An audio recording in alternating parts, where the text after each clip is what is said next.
I was born a week after Pearl Harbor.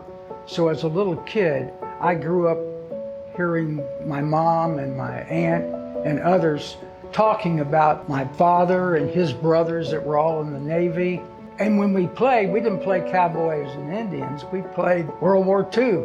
As I got into high school and got involved in theater, I began to incorporate the history of what was going on around me into our theater.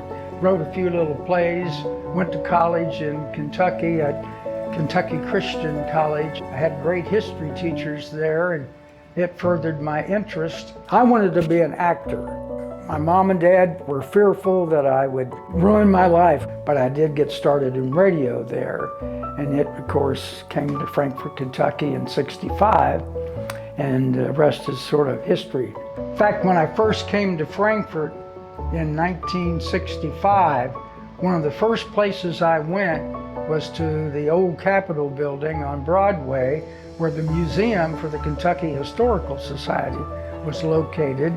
I guess my biggest mentor in learning Kentucky, and especially Frankfort, Franklin County history, was Bayless Hardin, who was at the Kentucky Historical Society for many years. He'd preserved about 20,000 little note cards where you would find the newspaper that he got the information from. You got the date for it, so you could find that information and look it up and read extensively more information about Frankfort, Franklin County.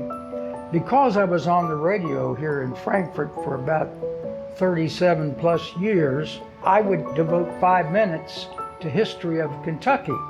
So by the time it came for me to become involved with what would eventually become the Capital City Museum, I already had a backlog of Kentucky history.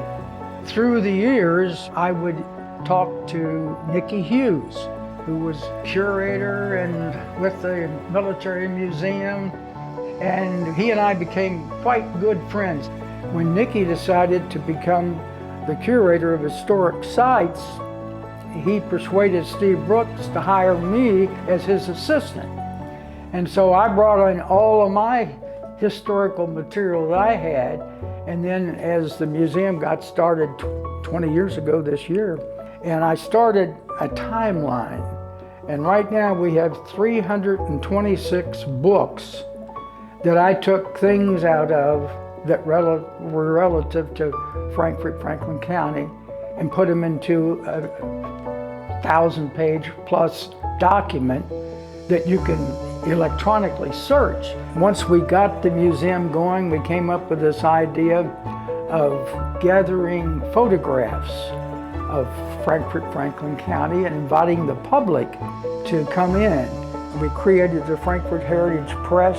It's just been a wonderful ride with all these various people. So it was really an exciting thing to be able to retire knowing that the museum was bigger and better and continuing to prosper and to share information and be a part of the community. And I'm sure I have errors in some of those folders because that's what I knew at the time. But this is never over. You're constantly searching for answers. That is what I hope will continue on here at the museum, is the continuance of gathering this information. John Keats, truth is beauty, beauty is truth. And I've always loved the thoughts of being true to yourself, to your friends, being honest, and I hope that museums will always reflect the truth in telling the stories.